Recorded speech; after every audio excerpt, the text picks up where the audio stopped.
Welcome to Morning Devotion with Ken Gurley. Devotions designed to inspire you on your daily walk with God. Here's your host, Ken Gurley. Hey, good morning, everybody. Welcome to Morning Devotion. A little technical difficulty here. Just give me a moment. So glad to see you. Scaredy-cat Christians. The worst of the lot. Come on, Jenny, CL. We're not supposed to be scaredy-cat Christians. The righteous are as bold, not as a kitty cat, but as a lion. And that's what I want to talk to you today about. Boldness in the Lord, courage, walking in faith. Scaredy-cat Christians, the worst of the lot.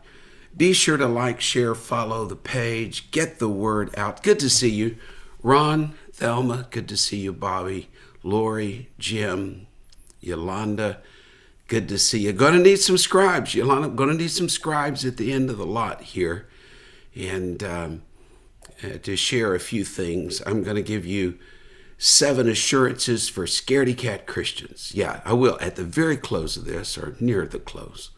So that's what you have to look forward to. But welcome to Morning Devotion family. For the newbies, if you're brand new to Morning Devotion, we've been doing this quite some time. And we meet every morning, Monday through Friday, 7 Central, and just share the goodness of God and share some great things in God. And I'm happy that you're back. So Marshall, Zane, Holly, Shirley, thank you for taking the time and being part of this. You know, scaredy-cat Christians. There are certain phrases, they just take me back to my childhood. Scaredy-cat. Scaredy-cat. Here's another one. Double dog dare you. Now, I want to tell you, double dog dare you. That was rough. Growing up with 2 older brothers. Yeah, I had a lot of friends in the neighborhood. And I'm telling you, if one of them double dog dare you to do something, I mean, if they dared you, it was no big deal. But to double dog dare was pretty much to question your right to even breathe. Yeah. You admitted your total worthlessness as a boy in East Houston if you didn't respond to a double dog dare. I mean, you'd be cast into outer darkness. Yeah. Based on those double dog dares, I did a lot of crazy things growing up. I remember leaping from the roof of a barn with a garbage bag as a parachute on a double dog dare. By the way, it didn't work. I remember we tried to imitate Evel Knievel in our neighbor's mini bike, trying to leap across piles of burning leaves. We'd built our ramps, and that didn't work either. And climbing to extreme heights. I get nervous now thinking about some of the things I did based on a double dog dare. But there's another phrase we used, and if someone didn't respond to the dare, then you called them a scaredy cat. Yeah, a scaredy cat. That phrase, double dog dare, that phrase, scaredy cat, those are entirely American phrases. Scaredy cat means you're just easily frightened. You're cowardly. You're timid. And of course, my concern is not whether you would jump off a barn with a garbage bag, but my concern is scaredy-cat Christians. You know, I'm going to say, the worst of the lot are not the hypocrites, although we despise hypocrisy in ourselves and others. The worst of the lot aren't the know-it-alls, or even the gossips and murmurers amongst us. No, the worst of the worst are scaredy-cat Christians, afraid of their own shadow, not as bold as a lion, but operating in fear and not in faith. Can I talk to you about that today? I want to talk to you about it. Tammy, Stephanie, Debbie, I want to talk to you about scaredy-cat Christians, the worst of the lot. And I hope you enjoy this. Like, share, follow, get the word out. Today is March 31. Can you believe this month is over? The 3rd month of the year, the first quarter of the year wrapping up today. I've got a very important announcement about our Holy Land trip at the close, but I'll save that for the end. Many years ago, in some faraway country, in a church in remote time and space, it was decided that we would view the holiest people amongst us as the most fearful people. That worrying is the 10th fruit of the Spirit that should be first. And that worry is the forgotten gift of the Spirit. And that alarmists are the best apostolics. And that the fearful should be painted as heroes on the Sistine Chapel somewhere. Yeah, that was decided long ago and far away. I can't explain why, but we trust people that worry. We magnify people that worry. Many of our prayers are vocal worrying. Many of our testimonies are expressed fears. I made the mistake. Bob, sometimes you shouldn't pray for things. There are some things you shouldn't pray for. I made a mistake of praying years ago, Lord, let me feel when I'm ministering what you feel about people. Yeah. So when I preach, let my heart be your heart. What concerns you, let it concern me. And what doesn't concern you, please don't let it concern me. Consequently, I found myself ministering, and I would be ministering and grow very concerned about something. It was inexplicable. I could only trace it to the Lord answering that prayer, that God's heart was grieved about something, and he caused my heart to be grieved about it. It was about 3 or 4 years ago. I grew very grieved about believers who were worriers in disguise. Yeah. They less faith-filled and more fatalistic. We can't comprehend how anti-God, how anti-Christ fatalism is. You hear fate all the time in our language. Well, que sera, sera, whatever will be. That's fatalism. Eat, drink, be merry, tomorrow we die. That's fatalism. That's fate and not faith. And through the years, fatalism has been a rival to God. Now, each of these concepts are probably worth a morning devotion, but there's been a lot of theories that have risen against faith. Gnosticism, only the mind matters. Hedonism, only the flesh matters. Nihilism, nothing matters. Yeah. Esotericism, truth is hidden, it's secret. You'll never quite know it.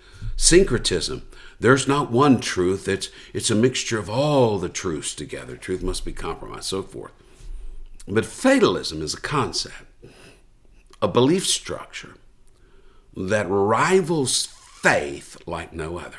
I'm talking today about SCAREDY-CAT Christians, the worst of the lot. Yeah, we need to get a hold of this. I wish you would share this with someone. What is fatalism? It's determinism. Let me explain it like this. No matter what we do, you're not going to change anything. That's fatalism.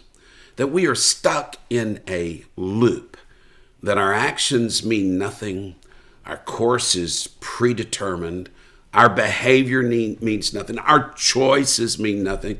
This is the belief of many in hard Calvinistic dogma that some were born marked to be saved, most were born marked to be lost, and there's simply nothing you can do about it. That's fatalism. That's not faith.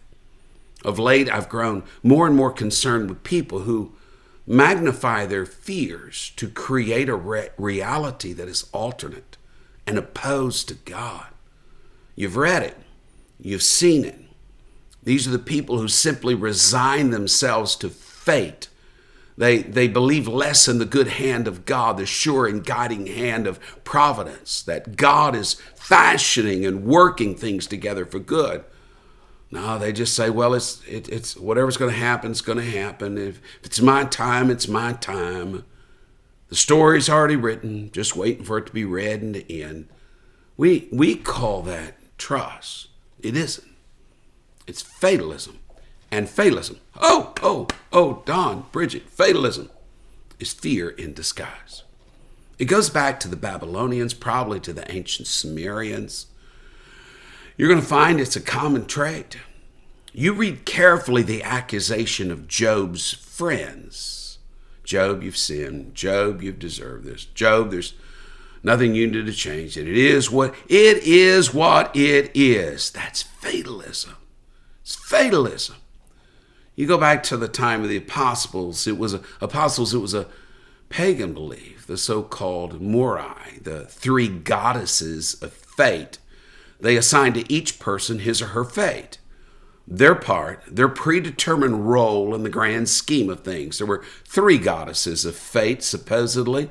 Clotho means the spinner, the one who spins the thread of life. Lachesis means the apportioner of lots, who measured life. How's that? Apportioner of lots, like casting lots, like lady luck, like rolling the dice.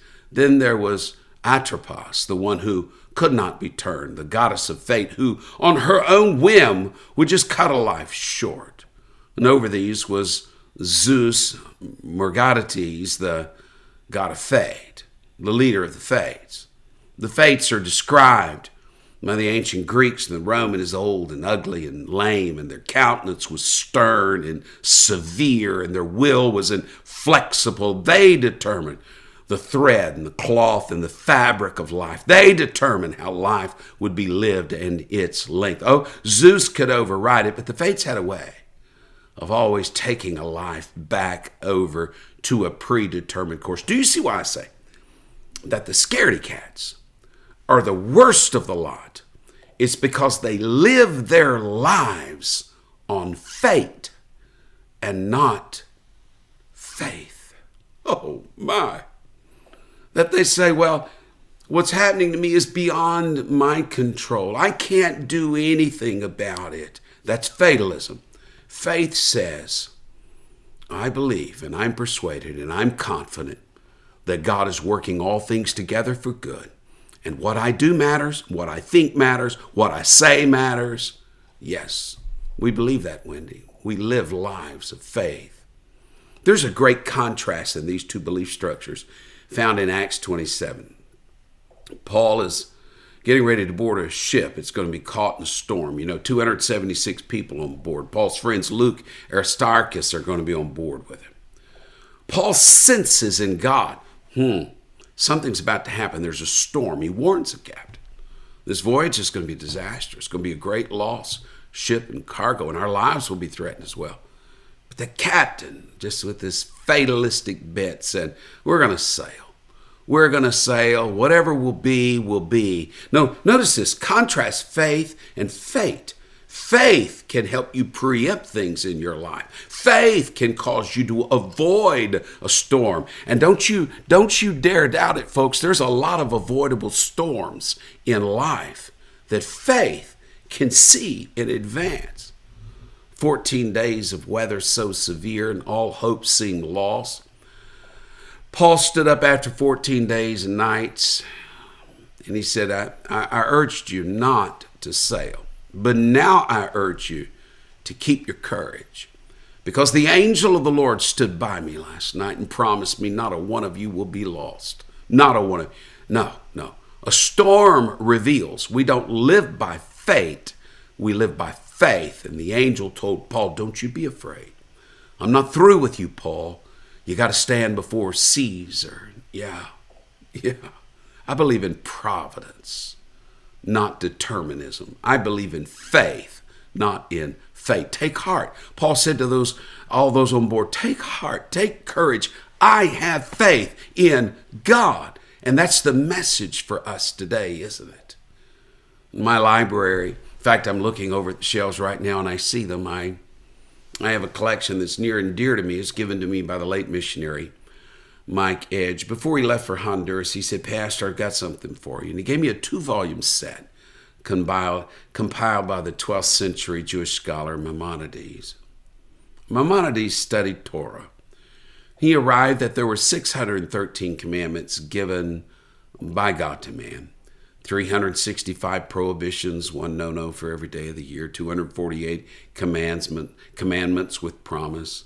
The Jews say that's 1 promise for each bone of the human body. I don't know how many bones the body has. But David, a man after God's own heart, narrowed down what God required of man to 11 things in Psalm 15. Who shall dwell in thy holy hill? Yeah. In 11 positive commandments, positive and negative commandments follow. Then in Isaiah 33, Isaiah comes along and says, I can take the 613 and reduce them beyond 11 to 6. Those who dwell with God are those who walk righteously, speak uprightly, despise gain of oppression, refuse bribes, will not hear of violence, will not look on evil. Then along comes a minor prophet named Micah. He said, I can do better than that major prophet. I can get him from 613 down to 11, down to 6, down to 3. In Micah 6:8, he said, what does the Lord require of you? Do justly, love mercy, walk humbly with God. Isaiah, not to be outdone by a minor prophet, said, well, I can get him down to 2. Isaiah 56:1, keep judgment and do justice. But then along comes Habakkuk. It says, I can take those 613 commandments and reduce them to 1. Habakkuk 2:4, the just shall live by faith. We live by faith. We walk by faith and not by sight. We hold to the unseen and reject the seen. We believe for the best, even when our eyes are telling us worse. That's why I say scaredy-cat Christians. It's the worst of the lot. Kimmy, Ronald, Janie, we've got to lift our eyes. We've got to lift our eyes beyond the headlines, lift our eyes beyond what's happening in Ukraine. Although we're concerned about it, yes. Lift our eyes above the headlines. Lift our eyes to the hills from which cometh our help. Hebrews 11 is filled with men and women, not of fate, not of scaredy-cat Christians, but of faith. These are heroes, not the people who cling to their fears and anxiety. The one that God showcases, the best of the lot, are those that had faith. They said, I'm not going back to yesterday land. I'm going to tomorrow land. One of the most awe-inspiring scenes in the Bible, I believe, is the great white throne judgment. The dead, small and great, stand before God. In verse 7 of Revelation 21, overcomers, you're going to inherit all things. Overcomers, you're going to inherit all things. But in the next verse, we read, who will be cast into the lake of fire? Let's start with the bottom of the list. In the bottom of the list, all liars shall have their part in the lake which burneth with fire and brimstone, which is the second death. Yeah, the liars are at the last of the list. Next up, idolaters. Yeah, God don't like that. Next up, sorcerers. Boy, one of these days, I'm going to do a morning devotion on sorcery and how it manifests itself today. It's not what you think. Next up, whoremongers. Next up, murderers. Liars at the bottom of the list. We've gradually moved up to whoremongers and murderers. What's the next up? The abominable. Yes, those who do abominations in the sight of God. But leading the parade to hell, who do we have? The fearful and the unbelieving. The scaredy-cats. The worst of the lot. These are those who believe the lies. These are those who believe the worst. These are those who get lost and overwhelmed in the emotions of circumstances of our days. Scaredy-cat Christians. It manifests itself in strange ways, folks. Romans 14, 1 Corinthians 8, two great passages. You'll see scaredy-cats are people with weak consciences. Everything's wrong, nothing's right. Anything can come between them and God. They get judgy spirits. They're walking around judging everybody because they're so scared of their own walk with God. What we call holiness in some people, the Bible calls a weak conscience. Be careful that your holiness is not based on a bunch of fearful things. What we see as concern, God sees as fearfulness. I think this plays an important part in our world today, in our church world, and in this whole morning devotion group. We can't be doomsday people. We can't be naysayers, wrapped up in conspiracies. When we lean toward fear, we're leaning away from God. We're putting our trust and confidence on hope. You know what we're doing? Figuratively, We're laying down our shield of faith. Above all, take the shield of faith, Paul said. No, we lay it down. And we can't quench a single fiery dart of the enemy with our faith laid down. Scaredy-cat Christians, the worst of the lot. We need to share this with people. There needs to be a boldness. We need to get our boldness back. I went through those stories of yesterday and talked about how Pentecost came to this area, and you probably have similar stories of how it came into your area. But friends, we can't be scaredy-cat Christians and see the great works of God. We can't. And in this day and age, the day demands a boldness within us. Okay. All right. I'm about to get off my soapbox. But I got to do two things. One is I got to give you 7 reasons to not be a scaredy-cat. Okay. These are double dog dares, you folks. 7 reasons to not be a scaredy-cat. Then I will close out with some Holy Land information. Here we go. 7 reasons to not be a scaredy-cat. Number 1, God promises to protect his own from all that is not ultimately good for them. That's Psalm 91:14. Number 2, God promises to give us all we need to be with him forever. Matthew 6:33, Philippians 4:19. Number 3, God is never taken off guard. Psalm 121:4. Here's the 4th reason not to be a scaredy-cat.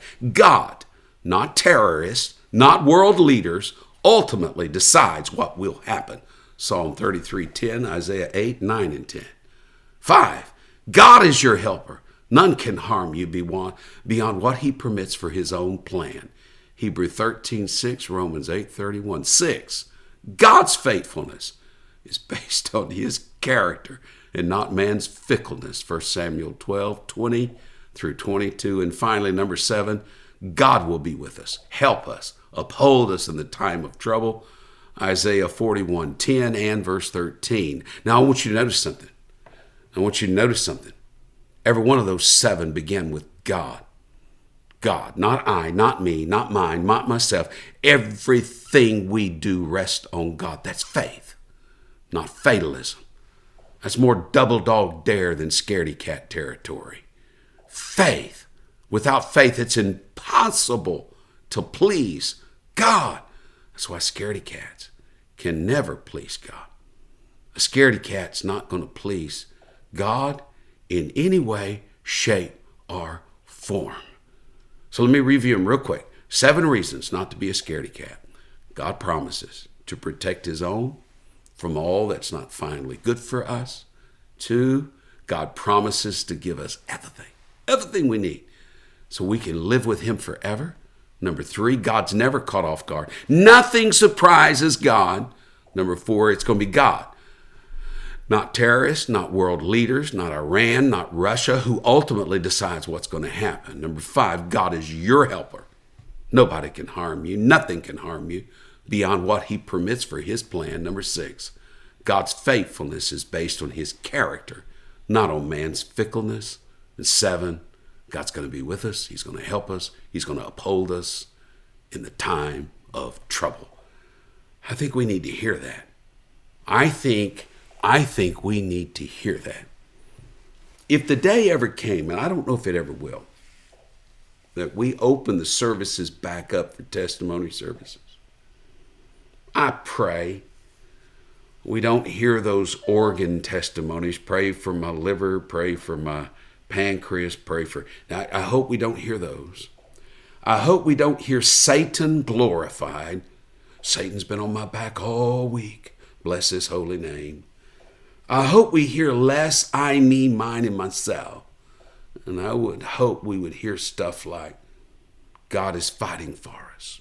God is with us. We are more than conquerors through him who loved us. Okay, soapbox over.